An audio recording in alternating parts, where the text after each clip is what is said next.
اور ریجنل قوتوں کے ساتھ ساتھ امریکہ کی تائید کے ساتھ ساتھ چین کا بھی جو وزن ہے وہ پاکستان کی اس کاوش اور کوشش میں ہمارے ساتھ ہے. آپ نے دیکھا کہ پچھلے 1 سال میں جو مقبوضہ جموں و کشمیر کی صورتحال اور اس کے بعد جو چین کا اور ہندوستان کا ایک سٹینڈ آف آپ نے دیکھا، اس پر بھی بہت ضروری ہے کہ ہمارا آپس میں تبادلہ خیال ہو. پاکستان اپنا نقطہ نظر کشمیر پر ان کی خدمت میں پیش کرے، اور جو وہ ہندوستان کے ساتھ ان کے تعلقات میں بڑے عرصے بعد ایک نیا موڑ آیا ہے. آپ نے دیکھا کہ پہلے ایک کوشش یہ بھی تھی کہ معاملات کو گفت و شنید سے سلجھایا جائے، لیکن ہندوستان کی جو ان کی جو ناجائز کنسٹرکشن تھی ایک ڈسپیوٹڈ ٹیریٹری میں، اس سے حالات بگڑے. آپ دیکھ رہے ہیں کہ مشرق وسطیٰ میں بھی ایک صورتحال جنم لے رہی ہے. اس پہ بھی وزیر اعظم کا موقف آپ نے بیان کر دیا.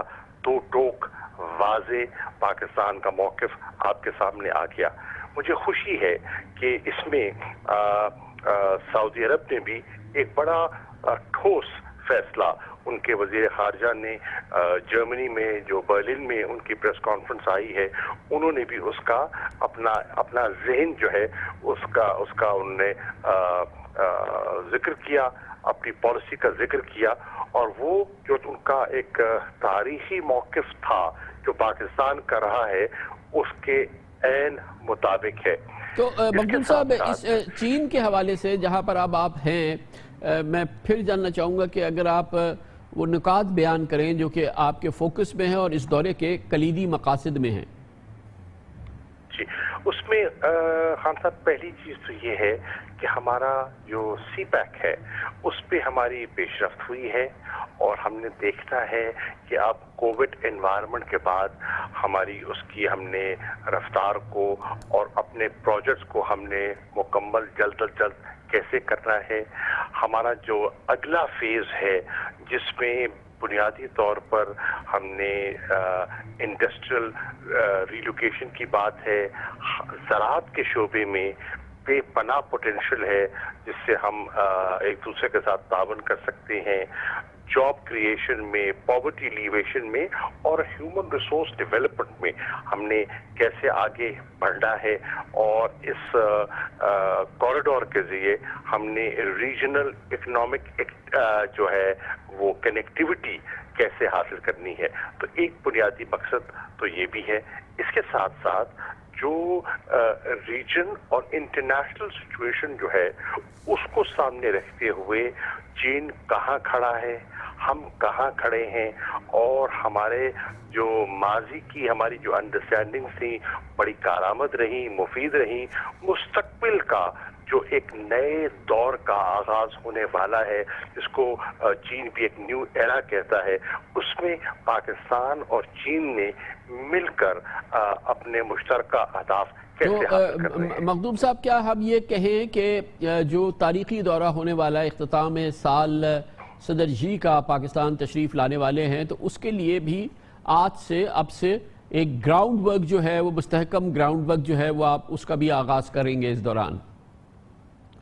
یقیناً جی، وہ جو دورہ ہوگا جس پہ صدر شی جن پنگ نے پاکستان تشریف لانی ہے، اس کے لیے بہت ضروری ہے کہ ہمارے میں کلوز کوآرڈینیشن ہو، ہم ایک دوسرے کو سمجھیں اور ایک دوسرے کی ضروریات کو سمجھیں اور سمجھ کر ہم اس کی منصوبہ بندی کریں. میرے اس ڈیلیگیشن میں جہاں فارن آفس کی نمائندگی ہے، وہاں افواج پاکستان کی نمائندگی ہے، اور یہ ایک جوائنٹ ڈیلیگیشن ہے. سی جی ایس جو ہیں وہ بھی میرے ساتھ ہیں، اور یہ ایک بڑا کلیئر میسج ہے کہ جو پیغام ہم دینے آئے ہیں اور جو گفتگو ہم کریں گے، اسے پاکستان کی مکمل جو ایک کنسنسس ہے، ایک نیشنل ڈائریکشن ہے، پولیٹیکل اور ملٹری لیڈرشپ کی یہ مشترکہ ڈائریکشن ہے.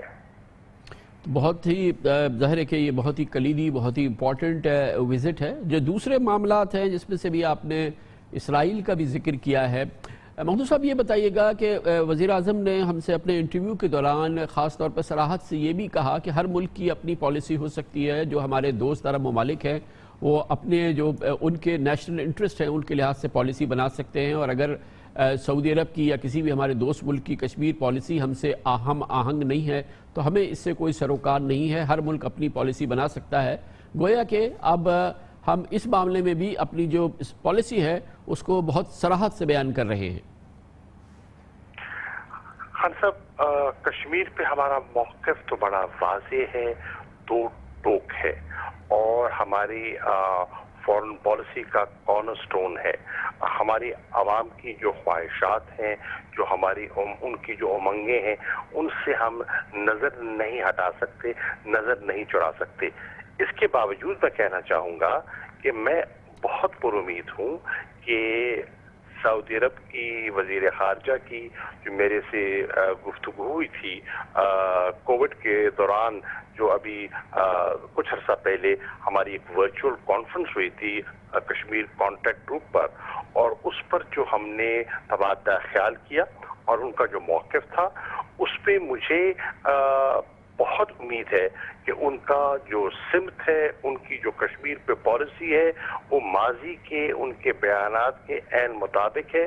مجھے اس پہ کوئی تبدیلی دکھائی نہیں دیتی، تو میں آج بھی سمجھتا ہوں کہ انشاءاللہ وہ ہمارے ساتھ کھڑے ہوں گے۔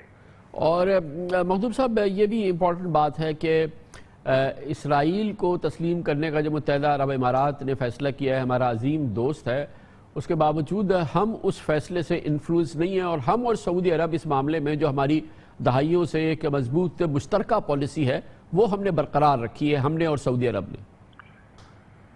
جی، ہم نے اپنی پالیسی برقرار رکھی ہے، آپ نے درست فرمایا، اور میرے اندازے کے مطابق مسلم امہ کے بیشتر ممالک جو ہیں، بیشتر ابھی آہستہ آہستہ ان کا موقف سامنے آئے گا۔ پاکستان نے تو بہت واضح کر دیا ہے، سعودی عرب نے بھی واضح کر دیا ہے۔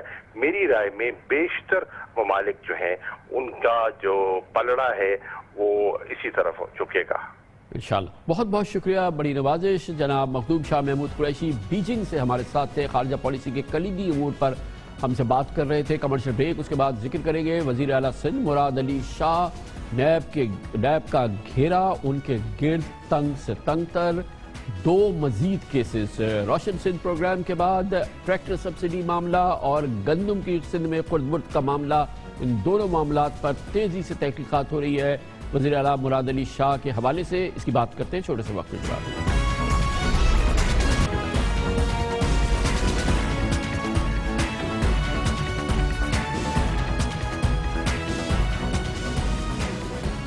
جہاں ایک طرف نیب پنجاب کے وزیر اعلیٰ عثمان خان بزدار کے حوالے سے تحقیقات کر رہا ہے، وہاں سندھ میں یہ تحقیقات، نیب کی تحقیقات سندھ کے وزیر اعلیٰ مراد علی شاہ کے حوالے سے فیصلہ کن مراحل میں داخل ہو رہی ہے، اور تازہ ترین اطلاعات کے مطابق مراد علی شاہ کے خلاف 2 نئے معاملات کی تحقیقات کا آغاز ہوا ہے۔ اس سے پہلے متعدد کیسز ہیں نیب کے جن کے حوالے سے مراد علی شاہ سندھ کے وزیر اعلیٰ کے خلاف تحقیقات جاری ہے۔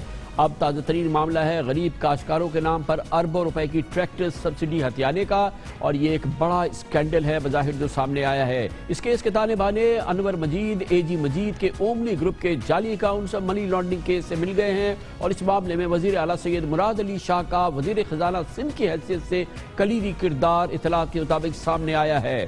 دوسری جانب ایک اور معاملہ ہے، محکمہ خوراک سندھ میں 19 ارب روپے کے نئے میگا گندم اسکینڈل کی انکوائری میں بھی وزیر اعلیٰ مراد علی شاہ پر سنگین الزامات نیب لگا رہی ہے، اور کل مراد علی شاہ نیب سکھر میں اسی حوالے سے پیش ہوئے جہاں پر انہیں سوالات پوچھے گئے اور انہوں نے جواب دیے۔ اس کیس میں ان کے ساتھ پیپلز پارٹی کے رہنما نثار کھوڑو بھی شامل ہیں۔ پہلے آپ کو بتاتے ہیں کہ سندھ میں ٹریکٹر سبسڈی اسکینڈل جو تازہ ترین اسکینڈل سامنے آیا ہے، اس میں نیب نے مراد علی شاہ پر کیا الزامات لگائے ہیں اور اس کی تفصیلات کیا ہیں۔ حکومت سندھ نے محکمہ زراعت کے تحت سال 2009 سے صوبے کے کاشتکاروں کو رعایتی قیمت پر ٹریکٹرز فراہم کرنے کا منصوبہ شروع کیا۔